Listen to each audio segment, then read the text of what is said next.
অতি চালাকের গলায় দড়ি, খুব প্রচলিত বাংলা প্রবাদটা খুব মনে পড়ছে। তৃণমূল কংগ্রেসের এক মুখপাত্র সোশ্যাল মিডিয়ায় একটা পোস্ট করেছেন। এক পাশে একটা কমিটির নামের তালিকা, অন্য পাশে একটা চিঠি। এ দুটো পাশাপাশি রেখে তিনি বোঝাতে চেয়েছেন আরজি করের নিহত চিকিৎসকের ময়নাতদন্ত ঠিকভাবে হয়েছে এরকম সার্টিফিকেট দেওয়া 5 জনকে জুনিয়র ডাক্তাররা তাদের কমিটিতে রেখেছেন। তাদের নাম দেখিয়েও দিয়েছেন তৃণমূলের মুখপাত্র। যে কোনো কারণেই হোক, নামী কিছু সাংবাদিকও এরকম কাগজ দেখিয়ে জুনিয়র ডাক্তারদের পেছনে লেগে পড়েছেন। আগে আসা যাক জুনিয়র ডাক্তারদের কমিটির ব্যাপারটায়। ওই কমিটি জুনিয়র ডাক্তারদের আন্দোলনের জন্য বানানো কোনো কমিটি না। তাহলে তার উপদেষ্টা হিসেবে নিশ্চয়ই কলেজের অধ্যক্ষ বা এমএসভিপির নাম থাকতো না।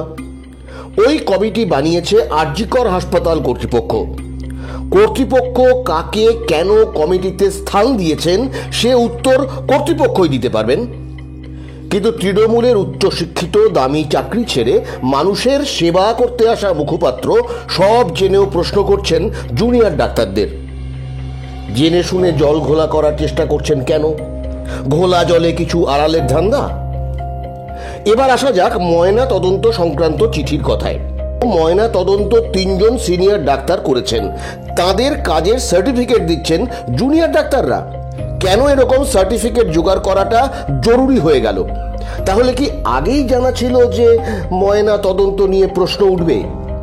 পোস্টমর্টম প্রক্রিয়া হয় বিভিন্ন সিনিয়র পোস্টমর্টম বিশেষজ্ঞ, ম্যাজিস্ট্রেট এবং বিভিন্ন সিনিয়র পুলিশের তত্ত্বাবধানে। সেই প্রক্রিয়া ভালোভাবে সম্পন্ন করার সম্পূর্ণ দায়িত্ব বর্তায় ওনাদের ওপরেই। বিভ্রান্তিমূলক যে পোস্টটি ছড়ানো হচ্ছে তাতে পোস্টমর্টমে উপস্থিত জুনিয়র ডাক্তারদের স্বাক্ষর রয়েছে, একথা সত্য, কিন্তু কোনোভাবেই পোস্টমর্টমের স্বচ্ছতার দায় জুনিয়র ডাক্তারদের উপর বর্তায় না। কারণ আমরা আমাদের সীমিত জ্ঞান নিয়ে ওই মুহূর্তে দাঁড়িয়ে আমাদের পক্ষ থেকে সবটুকু দিয়ে চেষ্টা করেছিলাম যাতে এই নারকীয় খুন ও ধর্ষণের ঘটনাকে আত্মহত্যার মুখোশ না পরানো হয়। জুনিয়র ডাক্তারদের কথাটা শোনালাম, তার মানে ওদের আন্দোলনের সবকিছুর সঙ্গে আমি একমত তা নয়। জুনিয়র ডাক্তারদের ন্যায়সঙ্গত দাবিকে সমর্থন করা মানে ডাক্তাররা সবাই পূত পবিত্র সেটাও মনে করা নয়। কিন্তু জুনিয়র ডাক্তারদের দাবি যে যুক্তিসঙ্গত সে তো মুখ্যমন্ত্রীর সঙ্গে বৈঠক, সুপ্রিম কোর্টে শুনানিতে স্পষ্ট। সেটা অন্য ভিডিওতে আলোচনা করেছি, তার লিঙ্ক নিচে ডেসক্রিপশনে বা ওপরে আই লিঙ্কে পাবেন। এই ভিডিওতে বলতে চাইছি জুনিয়র ডাক্তারদের দাবি ন্যায্য। এটা প্রমাণিত হওয়ার পরেও কিভাবে গোটা পরিস্থিতিকে ঘেঁটে দিয়ে তাঁদের ভিলেন বানানোর খেলায় মেতেছে তৃণমূল কংগ্রেস আর কিছু নামী সাংবাদিকের দল। এই কাগজটা দেখুন, স্ট্যাম্প দেওয়া একটা চিঠি। এটা সোশ্যাল মিডিয়ায় ছেড়েছেন খুব নামী এক সাংবাদিক। আরজি করের প্রিন্সিপালকে লেখা, সেখানে নিহত ডাক্তারের বাবার সইও আছে, যার মুদ্রা বক্তব্য ময়না তদন্ত আরজি করেই হোক। ময়না তদন্ত কোথায় হবে সেটা তো পুলিশের ঠিক করার কথা।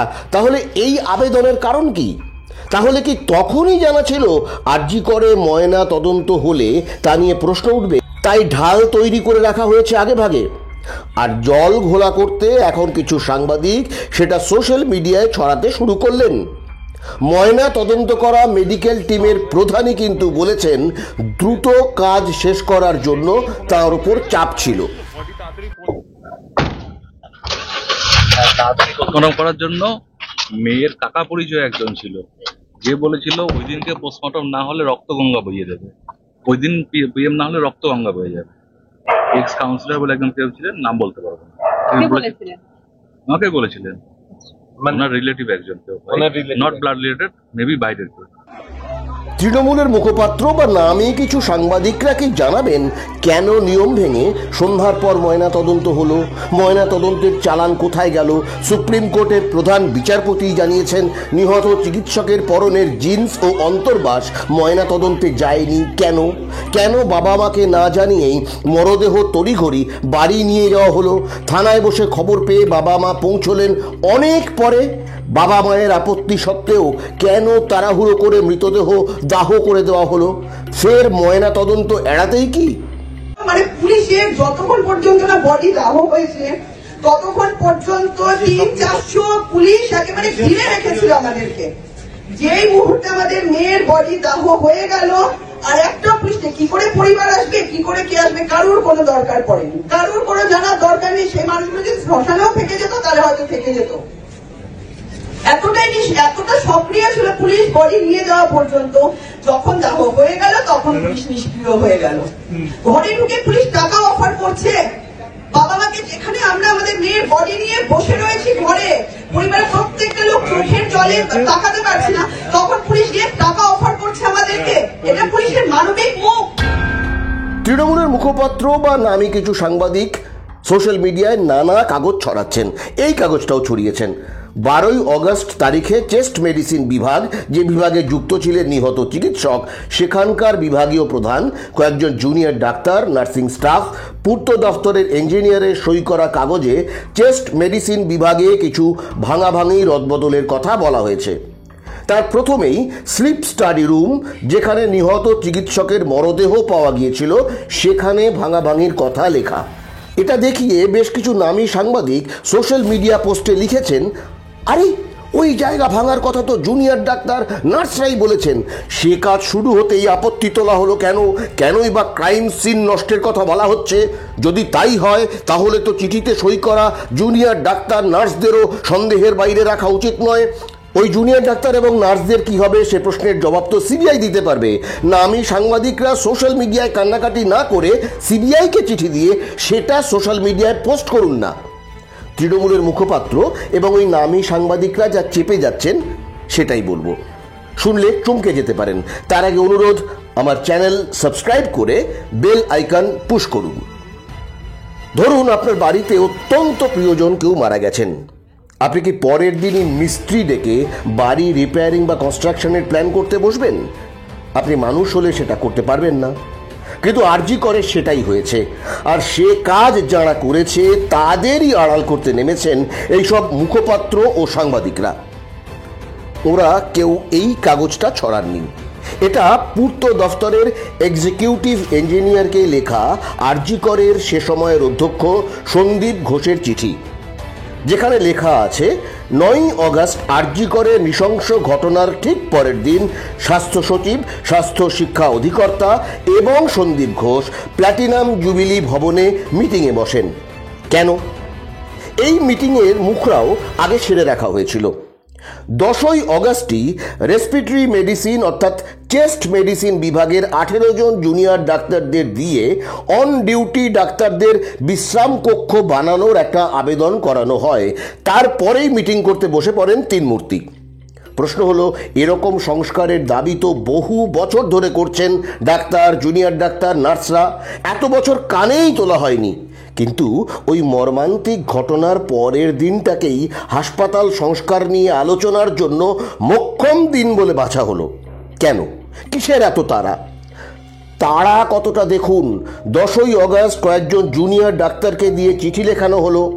সেদিনই ঠিক তারপর সন্দীপ ঘোষ স্বাস্থ্য সচিব ও স্বাস্থ্য অধিকর্তা বৈঠক করলেন। আবার সেদিনই অধ্যক্ষ সন্দীপ ঘোষ পূর্ত দফতরের এক্সিকিউটিভ ইঞ্জিনিয়ারকে চিঠি দিয়ে কাজ শুরু করতে বললেন। দেখুন, চিঠিতে স্পষ্টই বিভিন্ন বিভাগে সংস্কারের কথা বলা হয়েছে। কিন্তু বাস্তবে কি হলো? এই কাগজটাও মুখপাত্র ও নামী সাংবাদিকরা সামনে আনছেন না। দেখা যাচ্ছে ওই 10 তারিখেই শুধু চেস্ট মেডিসিন বিভাগে স্পট ইন্সপেকশন হয়। কি কি ভাঙাভাঙি হবে তার লিস্ট তৈরি হয়ে যায়, তাতে সই করেন বিভাগীয় প্রধান আর পূর্ত দফতরের 2 ইঞ্জিনিয়ার। অধ্যক্ষ সন্দীপ ঘোষের নির্দেশিকা ধরলে অন্য বিভাগেও এরকম কাজ হওয়ার কথা ছিল, কিন্তু উদ্যোগ নেওয়া হলো শুধু চেস্ট মেডিসিন বিভাগে। ওখানেই তো ক্রাইম সিন, যেটা তদন্তের জন্য গুরুত্বপূর্ণ, তবু ওখানেই ভাঙাভাঙি। কেন এত তাড়াহুড়ো? পরের দিন রবিবারই ভাঙাভাঙি শুরুর কথা ছিল, কিন্তু কয়েকজন জুনিয়র ডাক্তারের আপত্তিতে কাজ শুরু হয়নি। তারপর 12ই অগস্ট আবার স্পট ইন্সপেকশন করে লিস্ট তৈরি হলো, যার প্রথমে স্লিপ স্টাডি রুম বদলের কথা। ওই দিনই শুরু হয়ে যায় ভাঙার কাজ। এখন মুখ্য সচিব বলছেন, পরিকাঠামো বদল নিয়ে দেওয়া প্রতিশ্রুতিগুলো পূরণে একটু তো সময় লাগবেই। সিসি ক্যামেরা বসানোর সময়সীমা বেঁধে দিতে হচ্ছে সুপ্রিম কোর্টকে, কিন্তু তখন কি তৎপরতা! লিস্টে দেখুন, অনেক বদলের কথা বলা হয়েছিল, কিন্তু ভাঙাভাঙি শুরু হয় যেখানে মরদেহ পাওয়া গিয়েছিল ঠিক তার পাশের ঘরেই। ক্রাইম সিন রক্ষার দায়িত্ব পুলিশের, তারা সব জেনেও কিছু বলেনি। চেস্ট মেডিসিনের বিভাগীয় প্রধান এবং সাদা কাগজে সই করা জুনিয়র ডাক্তাররা মিডিয়াকে জানিয়েছেন 12 তারিখেই যে ভাঙাভাঙি শুরু হবে সেটা তারা জানতেন না। নির্দেশ দিয়েছিলেন অধ্যক্ষ সন্দীপ ঘোষ। মুখপাত্র ও নামী সাংবাদিকের দলের কানে সেটা ঢোকেনি। আরজি করের জুনিয়র ডাক্তারদের বেশিরভাগই তখন আন্দোলনে, তাদের কিছুই জানানো হয়নি। আন্দোলনে যোগ দিতে আসা এসএসকেএম এর কয়েকজন জুনিয়র ডাক্তার দেখার পর সব জানাজানি হয়, তারপর কাজ বন্ধ হয়। মুখপাত্র ও সাংবাদিকরা বলবেন, কেন শুধু চেস্ট মেডিসিন বিভাগে স্লিপ স্টাডি রুম যেখানে মরদেহ পাওয়া গিয়েছিল ঠিক তার পাশেই ভাঙাভাঙি শুরুর জন্য এত লাফালাফি? এটা দিনের আলোর মতো পরিষ্কার। শুরুর দিকে আন্দোলনের রিমোট ছিল প্রবল প্রতাপশালী সন্দীপ ঘোষের হাতেই। ফলে অতগুলো কাগজে কিছু জুনিয়র ডাক্তারদের সই কেন, সেটা বুঝতে মাথায় খুব বেশি বুদ্ধি ধরতে হয় না। আরেকটা বিষয় দেখুন, ঘটনার পর মরদেহের আশপাশে প্রচুর লোককে ঘুরতে দেখা যায়। তাদের অনেকে আরজি করেরও নন, তবে প্রত্যেকেই সন্দীপ ঘোষের কাছের লোক। প্রশ্ন ওঠে, পুলিশ কি করছিল? ডিসি সেন্ট্রাল একটা ব্যাখ্যা দেন। সেমিনার হলের একটা পোর্শনে কিন্তু ডেড বডি ছিল, এবং যে ভিডিওটা ভাইরাল হয়েছে সেটা কিন্তু এই ঘরটা 40 ফিট অবধি কিন্তু পুলিশের কর্ডন অফ করা ছিল। প্রথমবার যখন ডেড বডিটা পাওয়া যায়, ওখানে হসপিটালে যেগুলো সাদা কার্টেন থাকে সেগুলো দিয়ে আমরা ওটাকে কর্ডন অফ করেছিলাম। এই 40 ফিট মানে বডি যেখানে পাওয়া গেছিল তার থেকে 40 ফিট পুরো জায়গাটা পুলিশের কর্ডন অফ করা ছিল। এবং এই যে ভিডিওটা যেটা আপনারা হয়তো দেখেছেন, সেটা কিন্তু এই 40 ফিটের বাইরে যে 11 ফিট যে জায়গাটা আছে সেইখানকার একটা ভিডিও। আচ্ছা বেশ, ডিসি সেন্ট্রালের কথাকেই ধ্রুব সত্য বলে মেনে নেওয়া যাক, মানে সাধারণ কেউ মরদেহের কাছাকাছি যাননি। তাহলে এই ছবিটা কি দেখাচ্ছে? চাদরে ঢাকা মরদেহের চারপাশে ভিড়। এবারও ব্যাখ্যা দিলেন ডিসি সেন্ট্রাল। আরেকটা ছবি আপনাদের দেখাবো, এখানে এটা আরেকটা ভিউ আর কি। এটার মধ্যেও কিন্তু আপনারা দেখতে পাচ্ছেন গলায় স্টেথোস্কোপ আছে। ইনি হচ্ছেন কি আমাদের উইটনেস ডক্টর, যিনি ইনকোয়েস্টের পরে এখান থেকে বেরিয়ে যাচ্ছেন। তারপরে আমাদের ফিঙ্গারপ্রিন্ট এক্সপার্ট, যেটা আমাদের ডিডি টিম আছে, উনি আছেন। এখানেই কেলোর কীর্তি করে বসলেন ডিসি সেন্ট্রাল। তিনি যাকে ফিঙ্গারপ্রিন্ট এক্সপার্ট বলে দেখালেন, পুলিশেরই দেওয়া আর একটা ছবিতে যাকে ফরেন্সিক টিমের সদস্য বলা হচ্ছে, আসলে তিনি এসএসকেএম হাসপাতালের জুনিয়র ডাক্তার, তৃণমূল ছাত্র পরিষদ নেতা, সন্দীপ ঘোষের কাছের লোক অভিক দে। তাহলে মিথ্যে কথা বললেন কেন ডিসি সেন্ট্রাল? এই ছবিতে বেগুনি শার্ট পরা ব্যক্তিটি হলেন সন্দীপ ঘোষের খুব কাছের বর্ধমান মেডিকেল কলেজের সিনিয়র রেসিডেন্ট বিরূপাক্ষ বিশ্বাস। ডিসি সেন্ট্রাল যে ছবিটা দেখিয়েছেন তাতে ক্রপ করে বিরূপাক্ষকে বাদ দিয়ে দেওয়া হয়েছে, কিন্তু কনুইয়ের জায়গাটা বাদ দেওয়া যায়নি। কেন এই লুকোচুরি খেলা? ক্রাইম সিনে বাইরের লোক ছিল, সেটা তো প্রমাণিত। এ তো পুলিশের একটা ক্রাইম। ক্রাইম সিনের পাশে ভাঙাভাঙি করে তথ্য লোপাট হয়েছে কিনা সেটা সিবিআই বলতে পারবে, কিন্তু যেসব কাগজপত্র পেয়েছি তার সাদা চোখে দেখে একটা প্রশ্ন, ক্রাইম সিনের ঠিক পাশে ভাঙাভাঙি শুরুর জন্য অস্বাভাবিক তাড়াহুড়ো করা হয়েছে কেন?